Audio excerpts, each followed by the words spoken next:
Hello friends, welcome back again. And in this video, I am going to tell you that how we can update the data on the web page dynamically. I told you one thing that AngularJS provides two-way indirection, which means that data which is updated on the web page that will be updated in the application and vice versa. Anything which has been updated in your application that will be immediately reflected on the web page, and anything which you update on the web page that will be immediately reflected in your application. This is called the two-way indirection, and this is the thing which is this is the feature which has been provided by the AngularJS. So let's see how we can do that. So before starting that, I would like you to do few settings and few imports in your application. And those imports you need to do in app.module.ts. So here, what you need to do, you need to add this import statement, import forms module from Angular Forms. So this is the statement that you need to add to use the form components like input text box or the other controls, which are the form controls like buttons and everything. So without this, you will not be able to use any of the forms controls. And apart from this, you need to add two imports.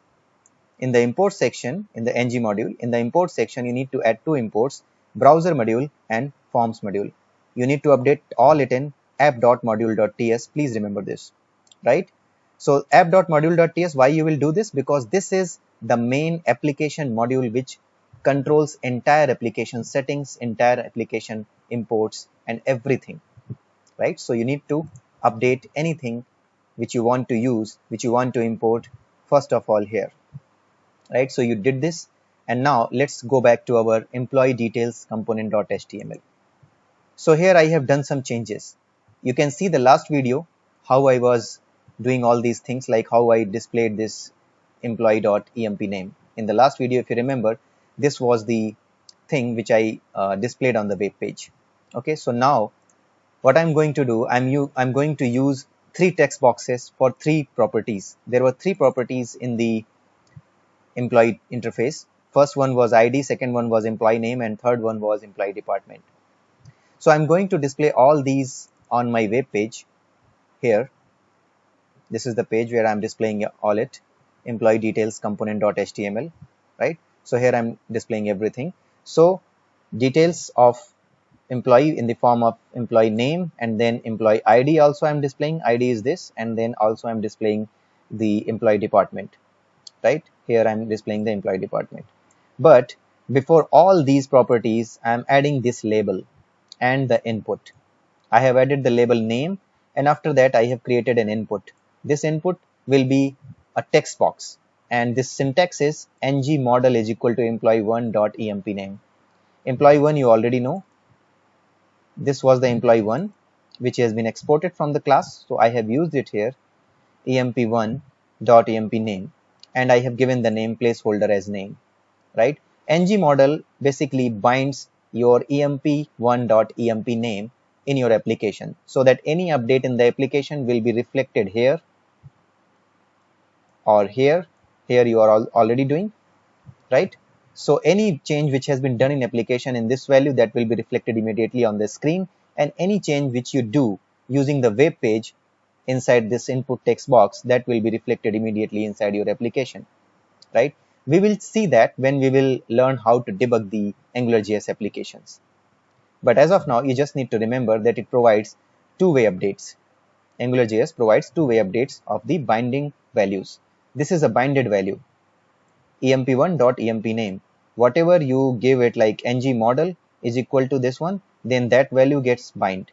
That particular property gets bind. Okay. So the same thing has been done with emp1.id, and the same thing done with emp1.employee department, right? So now let's save it. This has been saved, and let's see if it has been compiled. Yes, it has been compiled.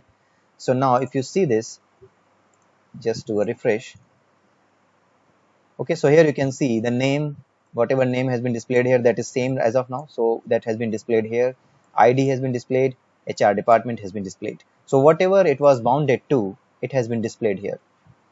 So now what we will do, we will just update anything. So you can see that as soon as I'm deleting the name, the last name I deleted, and at the same time here, from here as well, the last name was deleted. Now let's update with some other name, Rakesh Mishra, and then ID I can also update like 1003, and I can update the department as well. It's sales DEPT, sales department. So you can see that as soon as I'm updating this thing, the same thing is getting updated in the application and is being reflected on your screen, on your user interface. So this is the way two-way update works. Okay, so I hope you got the point and you got what you have to do to add these things on your web page, right?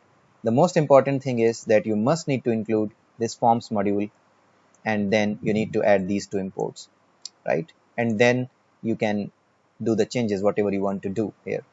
And about the components, we have already discussed in the previous video. So that's it guys for today, and in the next video we will discuss few more things related to AngularJS. Till then, have a nice day and bye bye.